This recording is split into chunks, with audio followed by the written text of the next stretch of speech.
Hello everyone and welcome back to AIMMM Life Sessions. I'm Scott Keeklack. Today we have a very special guest with us, Mr. Gary Wilkins.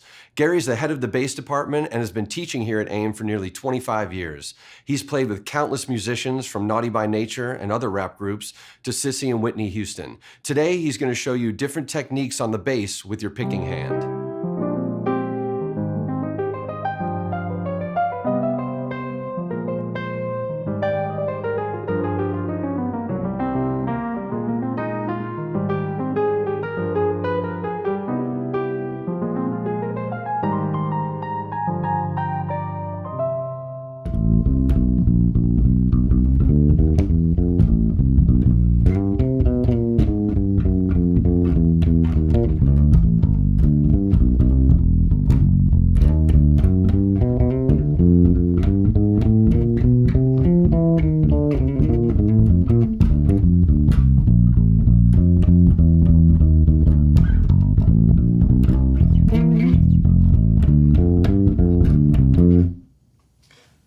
Hi, I'm Gary Wilkins, head of the bass department at the Atlanta Institute of Music and Media. And today, what we're going to take a look at is right hand technique.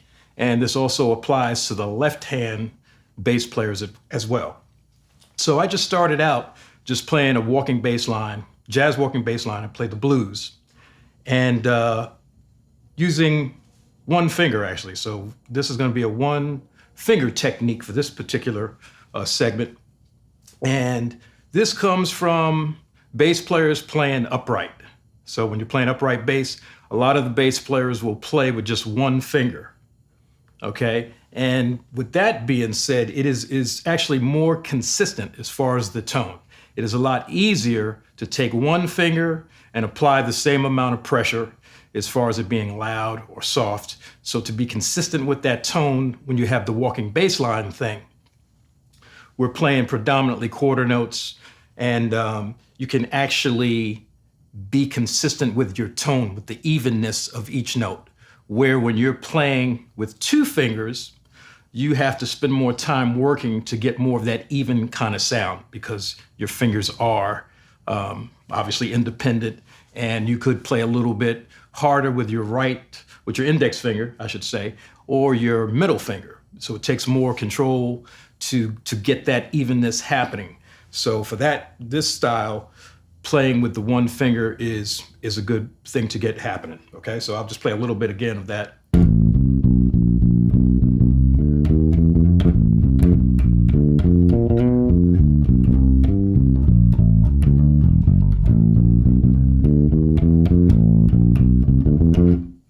Okay, so another thing where I would use like one finger technique would be, there's a term called when you're actually raking the strings. So raking the strings would be, it could just be two if I was playing double stops, or if I'm playing three notes at the same time or independent, I'll demonstrate that in a second, where I'm just gonna use one finger again. So this,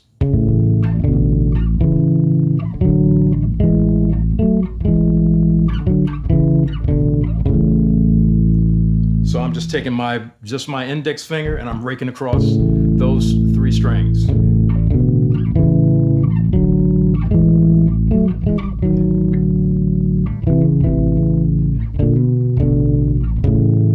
Or I could play them independently, which would be.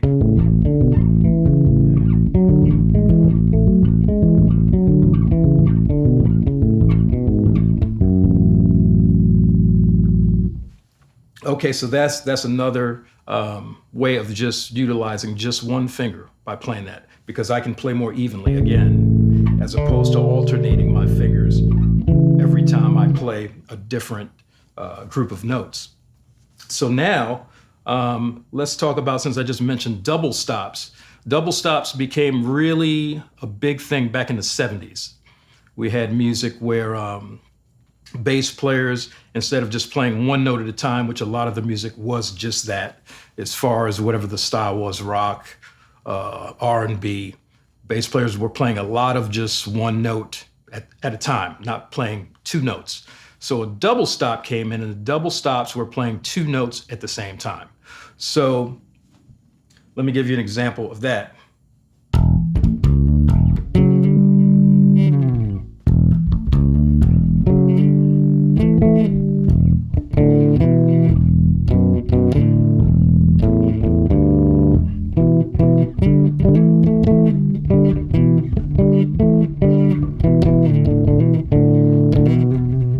Okay, so that's another thing where I'm actually raking. At that point, I'm only raking 2 notes, right? So that was pretty common to play the interval of a fourth. That's a fourth right there. But even more common than that was playing. Let's say we're playing B flat. I'm going to play the flat 7th, and I'm going to play the 3rd. So to play that sound, let's see.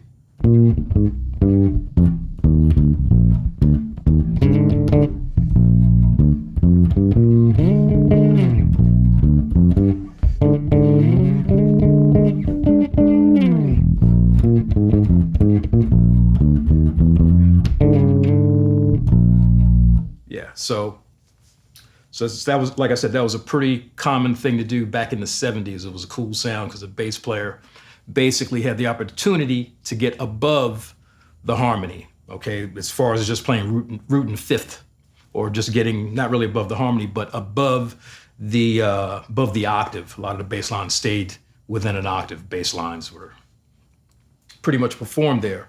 So now let's move on to playing with 2 fingers. So when we play with 2 fingers, typically what people do, or what is done, which is obviously a good approach. Anytime you see a lot of people doing the same thing, a lot of times that would be probably the preferable route to go. So by alternating my index finger and my middle finger, and so now, like I mentioned before, when I was playing with just 1 finger, the consistency of playing the same note or with the same touch or volume was easier because you just know how much pressure that is. So now that I'm adding another finger in there, now I have to try to make it even, that sound to be even. So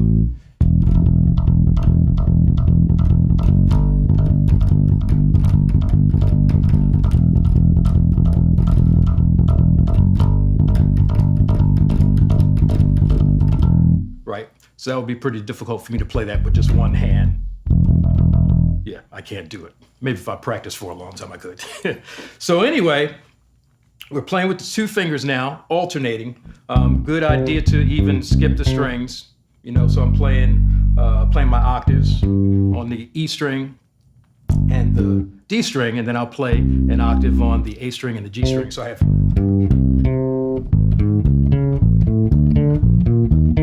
I have to get used to, with these 2 fingers, obviously skipping the strings and playing from string to string. So again, that's a 2-finger thing that is pretty common. Most people are doing that nowadays. And so I'm going to play a song now, or bass line. Now that's going to be 2 fingers. I'm going to need my 2 fingers to do this. So I'll play it 2-finger style.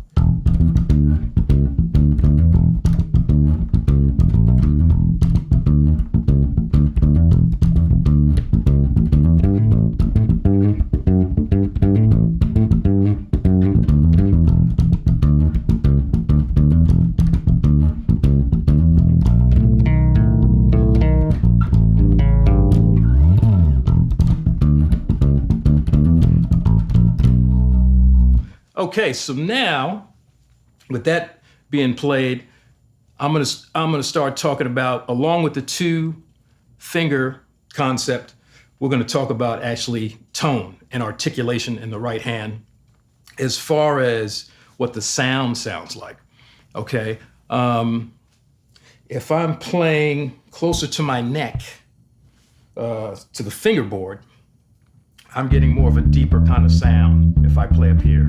Like when I was playing the walking bass line, I'm after that upright tone, a real deep tone. So that's why I would play more up here. But as I move back, you should be able to hear the sound changing as I move back towards my bridge. Okay, so it's deeper, and as I move back, you can hear it changing. It also depends on your pickups. Even if you only have 1 pickup, you would still hear the sound changing, because the tone can be, I don't have to go to the amp, I don't have to go to my knobs, I can just go to my fingers. And the time period that I grew up in, we didn't have like a lot of, bass effects and everything. to aid us. So a lot of the stuff we did to change the tone just purely came from our fingers. What we did, where we played, how we played would change things up.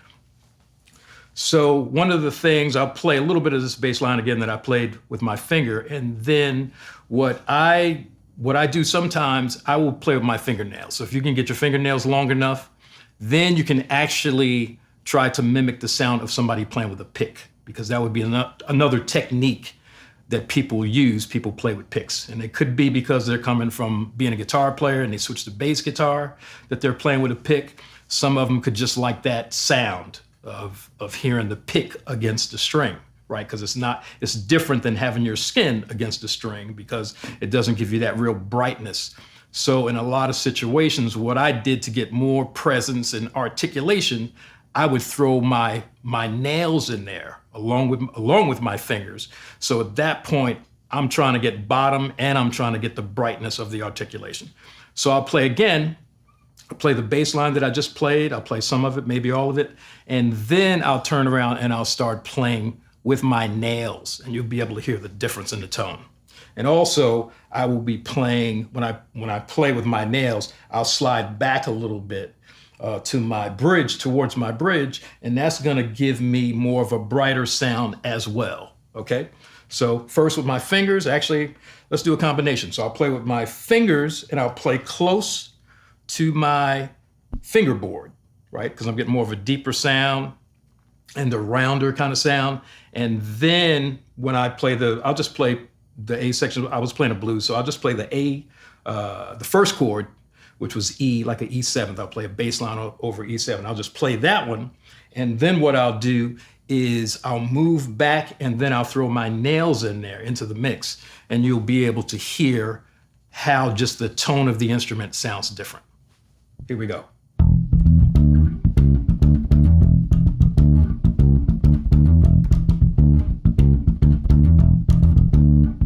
Now my nails.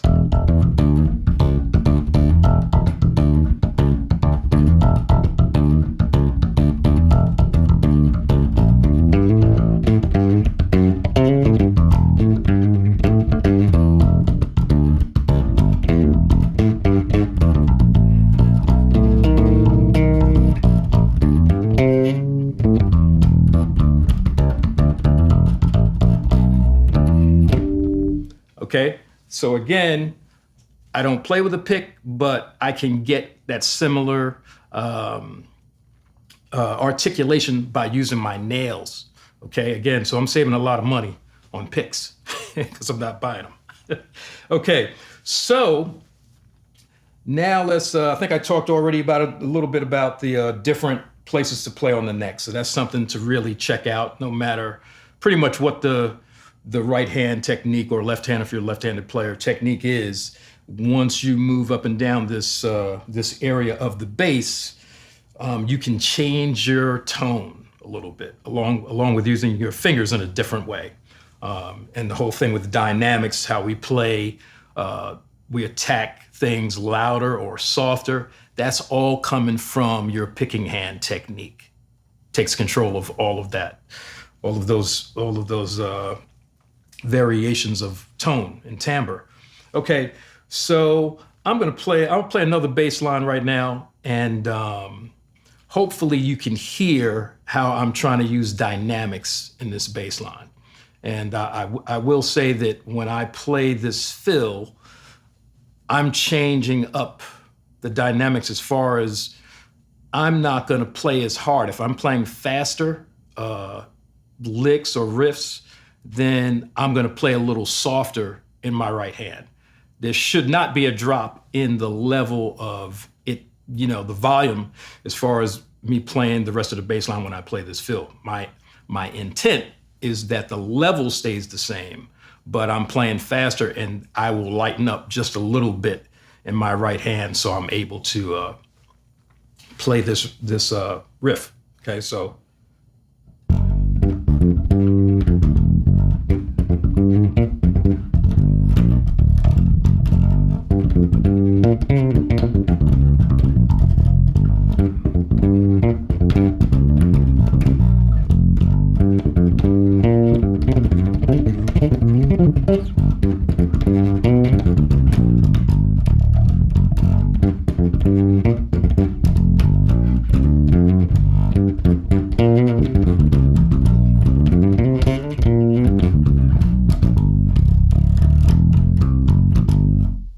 Okay, so now let's talk about muting, because actually I do a lot of my muting is coming from my right hand. So that's part of your right hand or your picking hand technique. So it's been a long time now. I used to play anchored on my basses on the pickups. So at some point, since my nails grow pretty quick, I was digging into the wood, which wasn't a great thing. And I was so anchored that I didn't feel free enough playing, even though I had played like that for years. So at some point, I actually, I freed my thumb. So I was able to use my thumb over the strings. So by doing that, I'm actually muting the strings that I'm not playing. Okay, so when I play, you can see that my thumb is following my hand, so it's actually muting those strings. So those strings are not, over here, those strings are not free to ring out. So I'm trying to get them to ring with my left hand. They're not gonna ring because I'm actually holding those strings down, so I'm muting the strings. So that's another thing you can check out. When I do this particular technique, I play to my thumb is visible. It's like sticking out to the side, and typically I get the whole thing. People ask me if I play upright, and I didn't get that from playing upright. So, but if you play with your thumb tucked under here, still, I don't know if you could tell where you can see it, but my thumb is straight under my fingers like this, it still can mute the strings, okay, playing that way. Now, the reason I play this way is because predominantly I play fretless, so I play close to the fingerboard again to get that real warm, round sound. So my thumb is out of the way when I'm playing that way. And I get a lot of my fingers, since my hand is to the side, I get a lot of my finger coming across the string. So that actually slows the speed of what I'm doing down, because I have more time for my finger to come across the string, where if I was playing on my fingertips, then I'm making less contact with my string, so I can play a lot faster. As soon as I turn it to the side, you can see it slows down a little bit, but I'm not concerned. I'm not concerned with speed, more of tone and groove, more so than speed, because I am a bass player, so my job is locking it down. And then if I do have to play something faster, then I can always just change my technique up to play back here, even back here where the strings are taut. I can play faster than if I move up here. And I always give the analogy, here, when you're playing, it's like you're running on the street. When you start to move here and the strings are less taut and there's give, it's like when you're trying to run on the beach on the sand. Okay, it's the same thing. So if I can play fast back here, doesn't mean if I want that warm sound that once I come up here, I can play as fast, because now that string is moving more, and it's gonna take time for the string to respond, to come back where it is for me to hit it again.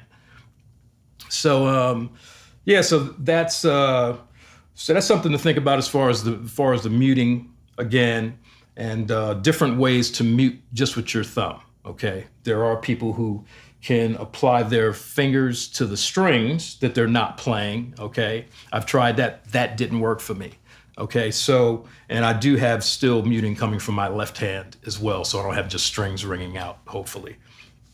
So, but the bottom line is you have to pick what is best for you, what works well for you, and that's what you go after. And so now let's move on. Let's move on to a style that started, actually, the technique started back in the 60s. There was a bass player named Larry Graham, and he played with a group called Sly and the Family Stone. And so as the story goes, he played in church with his mother, and they didn't have a drummer, and he was playing bass. So he wanted a more percussive sound as he played. So what he did, we call it slap today, he called it thumping. Okay, so he would play with his thumb, and he would hit the bass with his thumb to get more of a percussive sound. And then he would pull with his finger to get more of an attack. So it's almost like bass drum and snare that he was going after to play this style.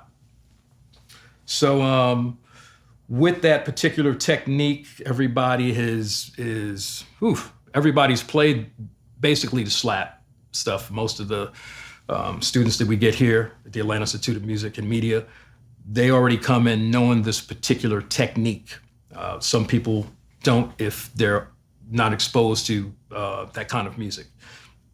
So anyway, let me just talk about what's real basic as far as this slap or thump and popping, as Larry Graham called it. So the deal would be to use your thumb and play over the fingerboard. So when I hit the strings, I'm actually playing over the fingerboard. I'm not playing back here. It doesn't sound the same. Part of the reason why it doesn't sound the same is here, when I hit that string into my bass, it's making contact with my frets. They're nickel, or if people have stainless steel frets, whatever they are, you've got like a metal against metal sound that's accompanying the sound that you have of the actual note and the thud. So you've got kind of brightness going on at the same time with that. And back here is just the way the string feels too. There's not a lot of give when you start moving towards the bridge like we spoke about before. So you need to be where the strings have more give, and then you have more of that thud kind of sound. Now, it sounds different back there because I'm playing right over the pickup. But you have to realize if you're going to do this style and you're going to have the pull, typically your pickups could be in the way of that. So here, where I'm playing, I'm getting my thumb on the fingerboard and my finger is right behind the fingerboard. Is where I can pull. And so during the time, actually, after we got past the 60s, because again, that's when Larry Graham started doing this technique. You could check out the stuff he was doing with Sly and the Family Stones. And the audio, obviously, back then wasn't as clear as it is now. But if you listen carefully, you can hear that he was playing this style, this technique on his bass that long ago. So that style has been around for quite a while. And a lot of it was octave stuff, especially once we got into the 70s, we had disco came out. Okay, so disco had a lot of octaves. The bass player was playing octaves. So even during that period, Larry Graham was playing octaves. So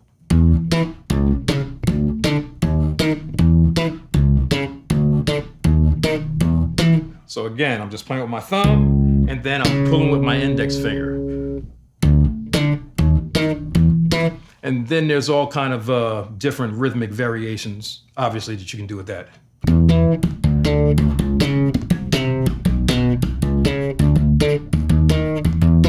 So that one is straight from Larry Graham, but faster, which it was played faster than that is.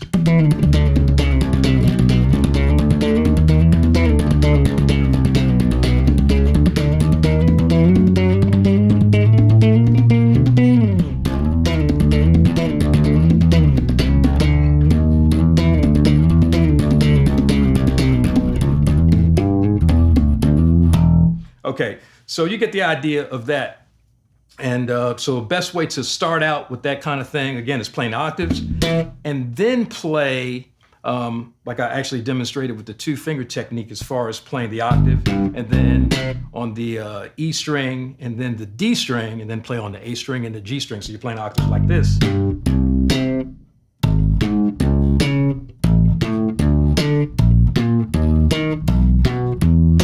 So by doing that, you're giving your fingers the opportunity, your thumb and your index finger the opportunity to play in between strings and to try to be as accurate as you can, okay? So when I go to hit my E string, I just want to hear my E string. I don't want to hear I'm playing 5-string. I don't want to hear my B string, okay? That's why I actually playing on 4-string, this style is a little easier because when you go to the E string, you don't have to worry about accidentally hitting the B string. So, and then when you're pulling, I have to stick my hand in between my D string without hitting my A string and my G string. Okay, so, and then when I go across to the adjacent strings on my A string and my G string, same thing. I have to hit my A string without hitting my E string. And then it's easy to play my G string without hitting my D string because it's the last string down here to play. So that's really not too much of an issue. But really it's the thumb getting in and out in between the strings. So you're only hitting what is meant, what you're meaning to hit. So the thing is that if you practice that enough,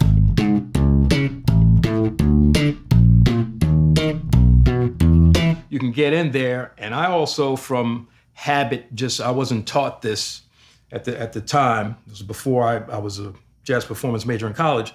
I wasn't taught how to mute my strings. I was basically self-taught. And so when I'm doing the slap style, my other fingers of my left hand are actually coming across and they're muting. If I'm playing right here, so I'm playing my A string, right? And my G string, my fingers are muting my E string. So it's not gonna ring out if I hit it anyway.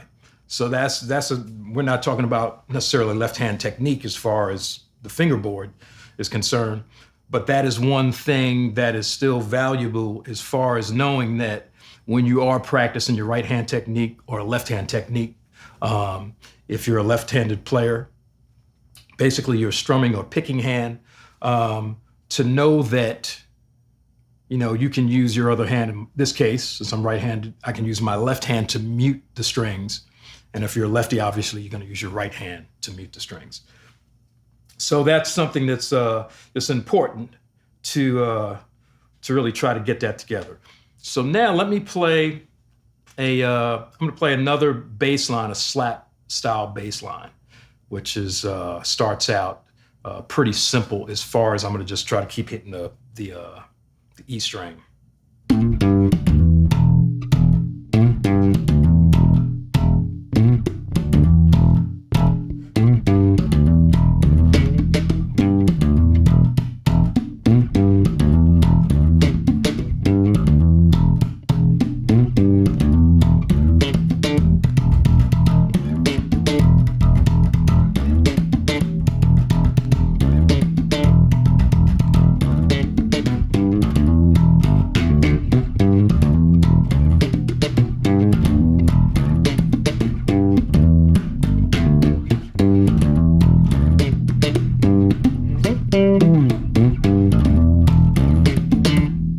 Okay, so again, with that, I won't really go into detail with that. Most of that is obviously, there's a lot of harmonic stuff going on in my left hand.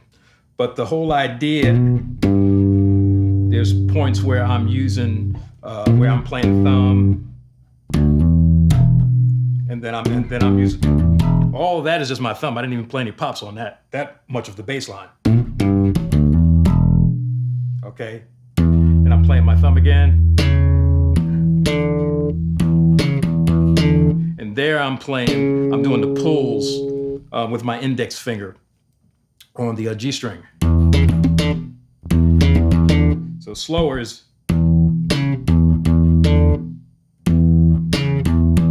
so faster, right?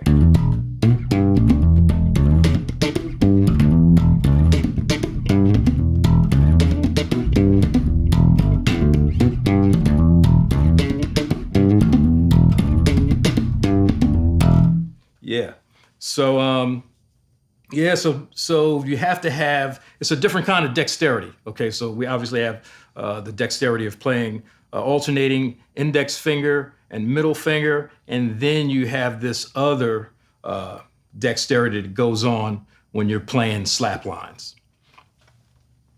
Okay, so now let's talk about, so we've talked about one finger technique, two finger technique where you're alternating your fingers, and then we talked about the slap style where you're using a thumb, one of your thumbs obviously, and then your index finger. You could use your middle finger also to do some slap stuff.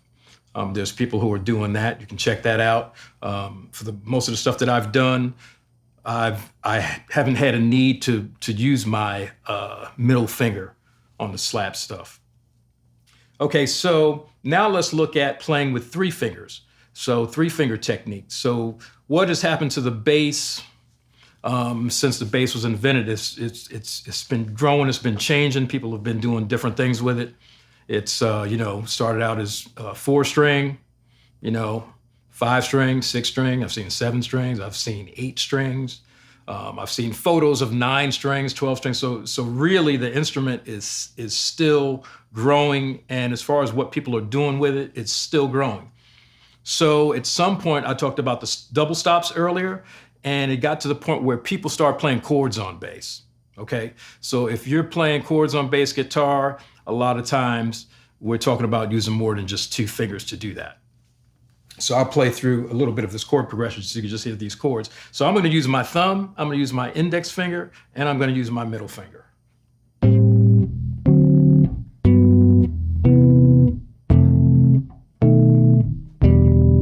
One more time.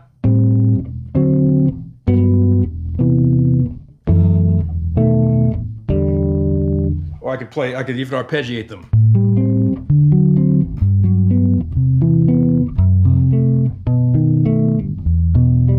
Once again.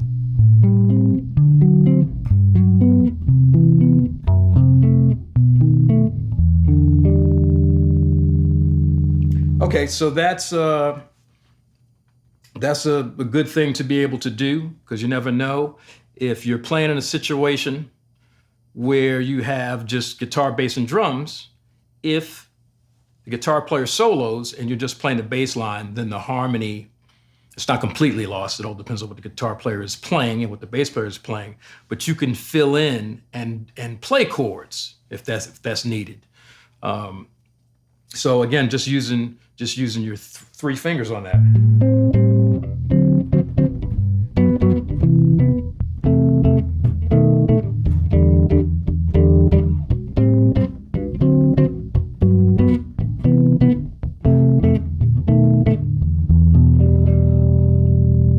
So not a bad idea to get used to playing those 3 fingers. I'll play another little chord progression thing so you can see how I'm using 3 fingers on this. And this will be arpeggiated.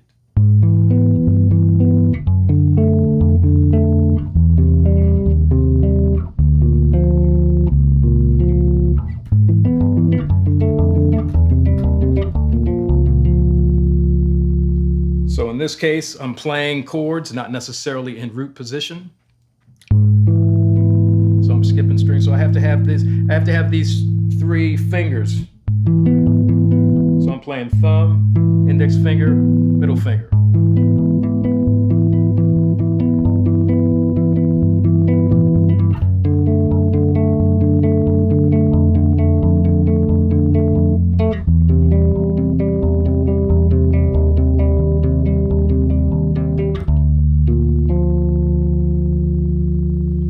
Okay, so that's a pretty interesting thing. I don't remember when I quite got into that particular technique, but again, that's more like what a guitar player would play like, okay, which is fine. Again, if you have the situation where you have the flexibility in the environment with the band you're playing with, then that's a great tool to have, a great technique to also work out.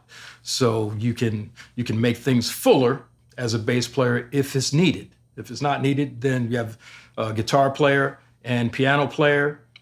Then you just need to lock it down. Just play the bass part, right? You don't have to play all of the chords and all of that stuff. Okay, so let's do a little recap here. So what we have going on, we played fingerstyle. We played, with 2 fingers, first with 1 finger, with 2 fingers, and then I play with my nails to try to mimic the sound of having a pick, and then I did the slap style. So let's just take one thing. I'm gonna play a blues scale, descending, and first I'll play with 1 finger, then I'll play with 2 fingers, then I'll play it with my nails, and then I'll actually try to slap it too, so we can hear the same thing. Hopefully I'll play the same thing. We'll have the same thing with different articulations. So you should be able to hear how this one thing, that's gonna be the blues scale descending 2 octaves, how you can hear that it's gonna sound different, and all of this is coming from my right hand as far as what's making it sound different. I'm not jumping, grabbing any kind of knobs. I'm not turning any knobs on my bass. I'm not playing anything different in my left hand. It should all be the same. Okay, so first finger. Okay, that's just one finger again. Now I'll play with two fingers. One more time. Now I'll play with my nails. Once again. And now I'll try slapping it. Play it again. So most of that is thumb, which is difficult. Okay, there it is. So that pretty much wraps up what we're doing today as far as the right hand technique. Again, left hand technique as well if you are a left-handed player. So at this point, I'm looking forward to seeing you at the Atlanta Institute of Music and Media. And I hope to see you and be able to help you and achieve the goals that you want to achieve with the bass guitar.